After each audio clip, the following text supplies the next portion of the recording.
What's going on YouTube? Today I'm going to be talking about the stock market and the Fed raising interest rates. So for some reason, whenever the Fed talks about raising interest rates, the stock market tends to crash. Like crash. Like you just seen this crash happen.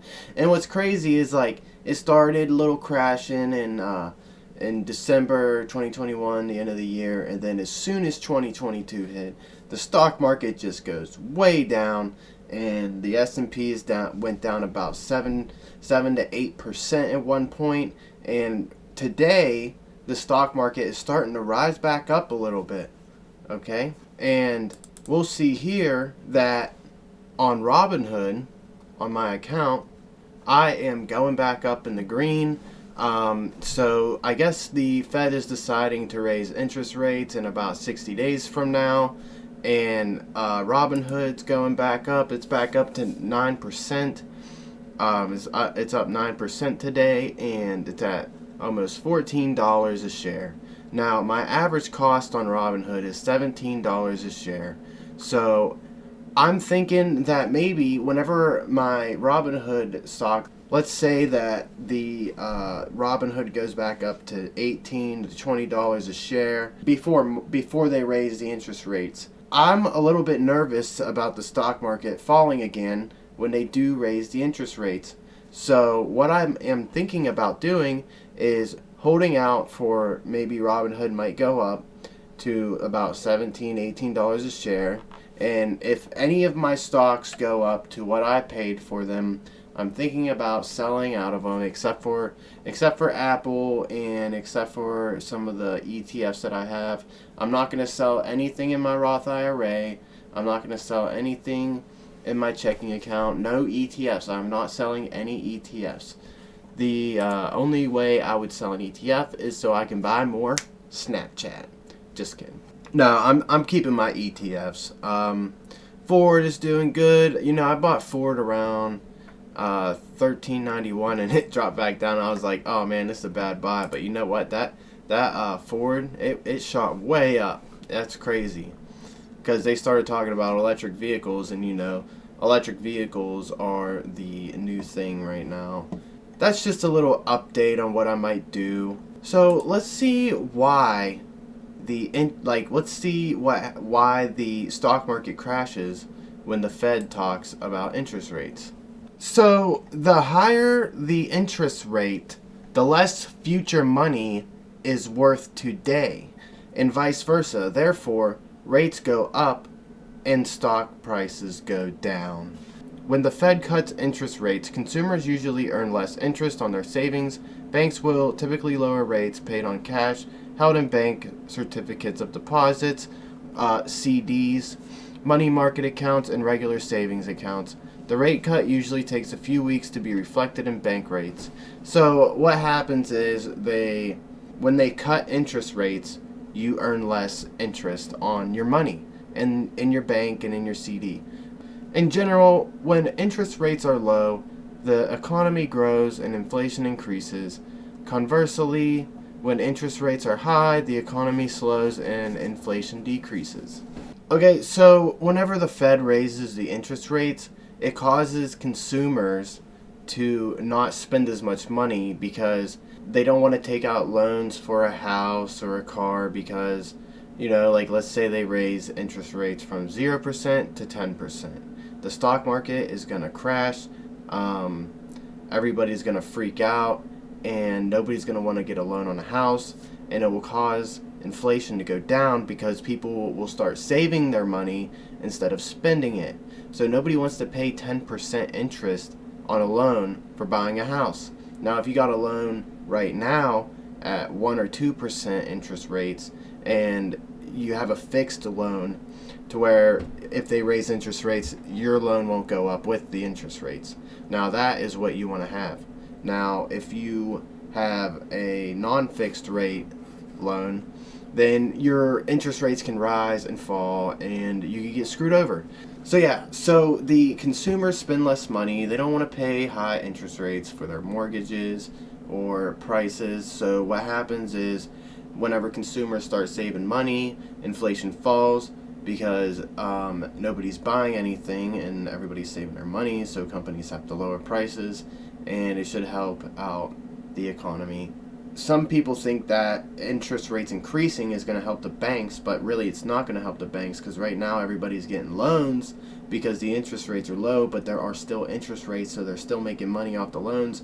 And whenever the interest rates go up, nobody's going to want to get a loan, and the banks will make less money. So higher interest rates would likely slow down business activity. While this can help reduce inflation, it also means lower economic growth. The Fed always makes decisions based on what is happening in the economy and how economic conditions are expected to change, and changes in the economy are often hard to predict. We should already have lowered or increased interest rates a long time ago. Like, the problem is we printed trillions of dollars. So the increase of 3.38 trillion equates to 18% of the total supply of dollars. It means almost $1 in $5 was created in 2020. So almost $1 in $5 was created in 2020. So every dollar that you have was created in 2020 out of every five. So you have $500. 100 of that was printed in 2020. However, the problem is that us consumers, we don't get that money. Okay, who gets the money? Rich people, businesses, people like Amazon, and then all these other people, because they gave everybody stimulus checks. Everybody spent it, bought a bunch of stocks, bought a bunch of stuff on Amazon, bought a bunch of Gucci, designer clothes, and then they were broke again. So all this money was just thrown into the economy, and now we're all broke again, and all the rich people have a shit ton more money. Like, it's just insane what they're doing right now. Like that, it's causing inflation. Like, our wages didn't go up, so it's going to cause inflation because all this money was put in the economy. Even though, like, the consumer didn't get it, all these foreign countries are getting this money as well, and they're going to start seeing that our money is worthless, so they're not going to want to, like, hold our money because of inflation. And it might cause, China and Russia to, like, not want to hold dollars anymore. They might want to go to euros, but I don't think that's going to happen. I think that our government's going to try and keep our money as the world currency. However, Russia, I think, is already storing euros instead of US dollars, and then China and Russia are, like, stocking up their gold reserves.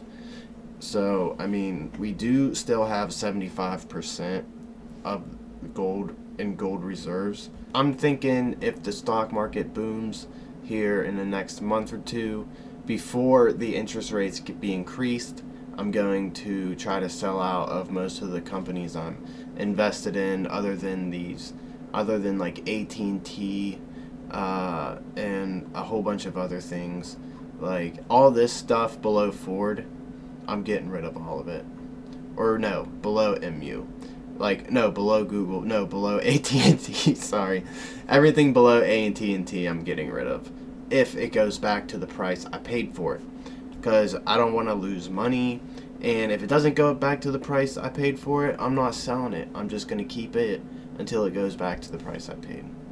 Now, honestly, all this shit that fell, all these stocks I bought, the hype stocks, all of them that dropped, I don't know if I'm going to sell Snapchat, actually. Like, I like Snapchat, so I might hold on to it, I might not, I don't know.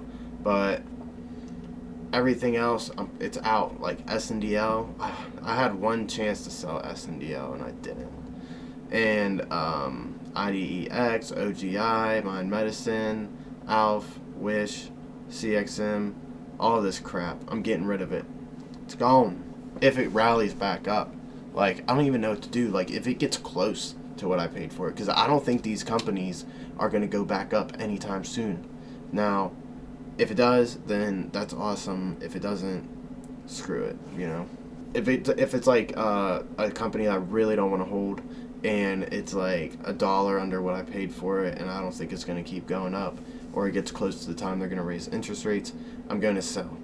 It's out. Like, I just want my portfolio to be level to what I put in.